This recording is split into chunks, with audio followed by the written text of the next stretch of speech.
Hi, this is our DIY aquaponics systems video. We want to show basically how easy it is and hopefully inspire other people to do it. Yeah, and it's actually not taking a lot of space. Where we place it is our balcony. It's only about 1 meter by length, and we are able to put two systems together. So we're gonna go to show you the material right now. Okay, so we start with a pallet. We used one pallet for this project because of the space we had was about 1 meter square and it fit perfectly. We used half of it on the bottom underneath the fish tank and then the other half of the pallet between the fish tank and the grow media container. And then we use plastic storage containers for both fish tank and raw media, but very different containers. The ones at the bottoms are slightly bigger because we need more volume for the fish and water. So we use two different types, which you will be able to see later on. PVC pipes, depending on the size of your system, that will obviously change how much piping you need, but you will probably need a couple of different sizes. One for the distribution of the water through the grow media container, and then the other one for the flow through the bottom is generally a larger pipe. And then between basically the grow media container and the pipes, we use grommets to stop water from leaking from the grow media back down to the fish tank. Right, and then our system is a flood and drain system that we use a bell siphon, and we made our bell siphon out of soda water bottles, and hopefully the pictures will show you how we did that.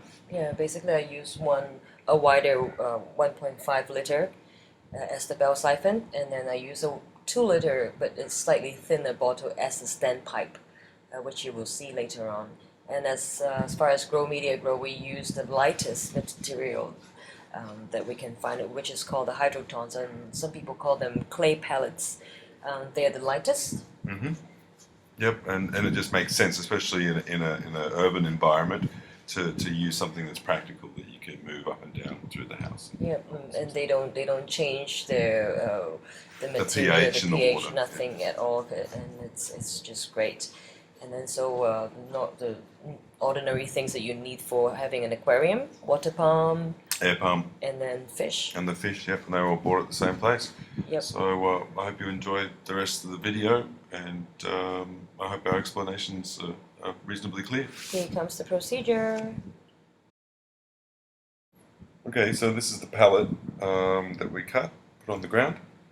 And then we'll put the two containers. That's the fish tank, With the pallet on top again to divide the two. and then the grow bed. So that's what it looks like. Here are the materials that are used to make the standpipe, and you can see there's a PVC, a couple of grommets, 2 liter bottle, water bottle, And the two PVC threaded connectors that end up forming the sump at the bottom of the standpipe. So once your containers are in place, on top of the fish tank containers, then you need to drill the hole for the sump. which is a standpipe. So, and you need to know where you want to put it, how big you want it to be. And so now this is the connector that I want to put on it, and I think it's probably about an inch. Yep.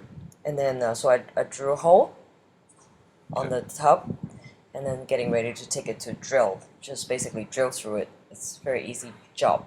Once you've drilled the hole, then you put the grommet around it on both sides, on the inside of the container and on the underneath, and then you screw the two threaded connectors together with the two grommets in between, and it's a really tight fit, and it's sealed first time. We've never had a problem with it. And once you've done that, you need to extend this outlet pipe with like this L-shaped piping. It helps So with the bell size. which we use two elbow Yep.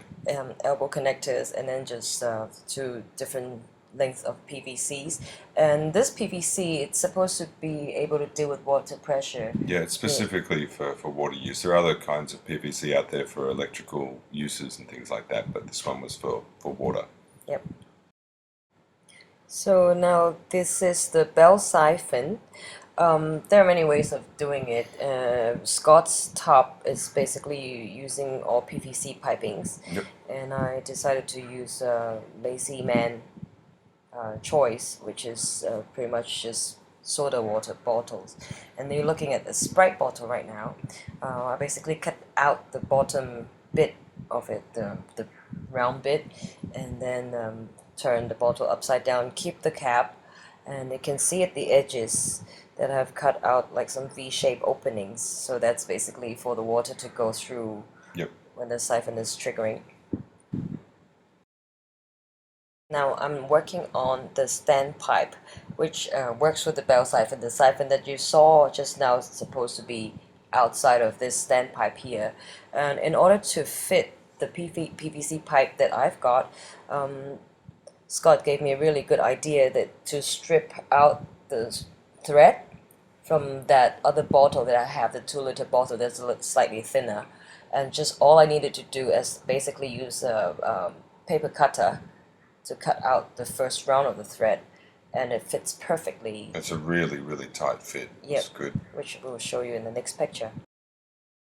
So to make sure the standpipe works into the sump that we showed you earlier, you need to put the top of the bottle into the joiner there that you can see, the PVC piping, and then the whole thing will slide down into the sump that you can actually see in the background of this photo.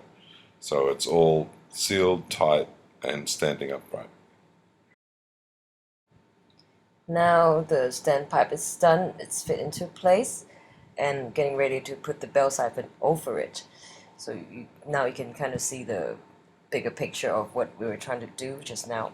The other thing to remember is that the standpipe will determine the height of the water level in the container itself. So that little extension that we put on that PVC pipe at the bottom of the standpipe, you can make it longer or shorter depending on how high or low you want your water level. This is where it gets really exciting. This is the bell siphon basically completed. The only thing missing now is the water. So I'll give you a quick explanation of what happens. When it fills up with water, the water will seep in through the bottom of the bell siphon where we put those little V cuts in the green bottle, and the water goes inside, and when it hits the top of the standpipe, what happens is the water starts filling in to the standpipe and draining out through the sump that we put in earlier. Now what also happens at the same time is pressure builds up in there, and once enough pressure builds up in this bell siphon, what will happen is it'll trigger. They call it triggering, and it triggers, and what it does is it'll suck the rest of the water in through the standpipe and down into the fish tank again, and we have a video showing that. So we sped up the video so you can see the bell siphon working. Yeah, the whole procedure of this actually took about 3 minutes. So now it's only 45 seconds, so you can see the water is actually going in, sucking in through the bell siphon to the standpipe. And the water level's dropping, and the water level will continue to drop to the level of where the little V cuts were in the bottom of the green bottle, and then once the water drops below that level, it sucks air in, which releases the siphon, which you'll see happening any second now. There it comes. You can see the shape of the bottle changing, and then there. So now this, what you're looking at, it's what we call like a grow media guard. Yeah. So the hydrotron won't go into the bell siphon and into the standpipe and down into the tank. It worked for about a few weeks to a month, and then it started falling apart. But I didn't take a picture of the new one that I made out of nylon strings. But I want to show you that it's important to have a guard, because otherwise, and all the raw media is going to go into the tank, and the fish might eat that, and it's really not good.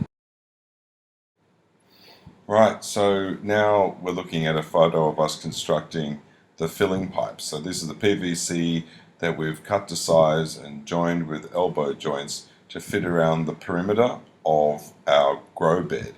Right, so it goes all the way around the outside plus one down the middle, and we drilled holes evenly spaced in all of them so that the water will fill the tank evenly. Alright, it's time to put in the hydroton. Right, so we just used an empty pot to scoop up the hydroton and filled it up. Oh, you make sure you clean the hydroton really well first, get rid of any debris True. and dirt and stuff. True. And then now this is what it looks like when it's filled before putting the water in and everything.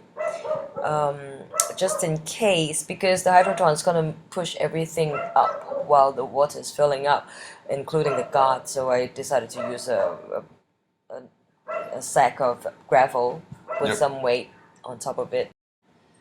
And I'm using Scott's tub's photo because I didn't take a photo of my tub after placing this irrigation piping on it. So now this is the idea. And so the next thing we will need to do is actually pipe in the water pump. Yep. To that, and we don't have photos for that neither. No, we don't. Yeah. No, but that's pretty straightforward. And then you start adding your plants. Yep, there's the next picture coming up. And now we've placed some seedlings directly into the hydrotons in this picture, and you can actually see the water is actually running, pumping from the bottom. So before we put any fish in there, we actually have to do this for a while. Yep. Get the system running and get everything kind of neutralized before you put the fish in there. That's right. How long did it take? About a week? Yep, a few days, testing it every day. Okay, we're looking at this picture taken yesterday, which is 4 months after we've set up the system. And it's been running there ups and downs.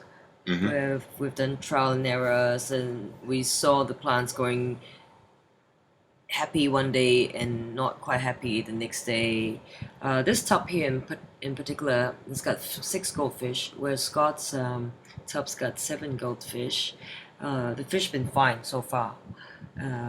The water we have to do pretty much weekly tests. Testing. We test for pH, we test for ammonia, we test for nitrites and nitrates.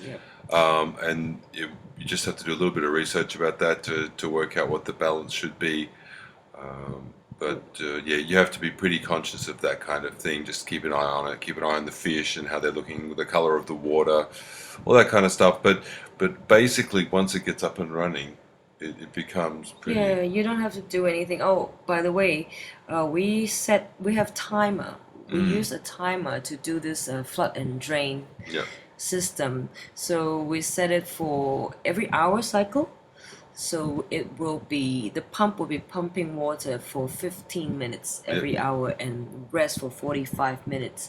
In that case, that will give, we will not drown and soak the roots so much and give air, oxygen for the roots to absorb.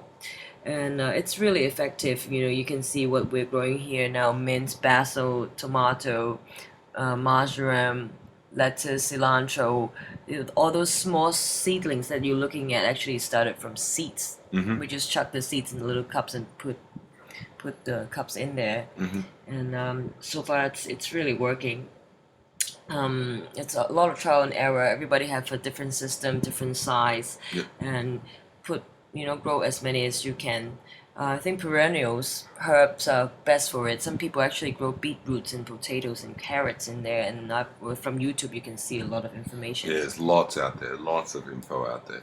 Yeah, so hopefully you'll be interested. If there's any question, you can either go to YouTube to look for, because a lot of people have been doing that, in North America and Australia as well.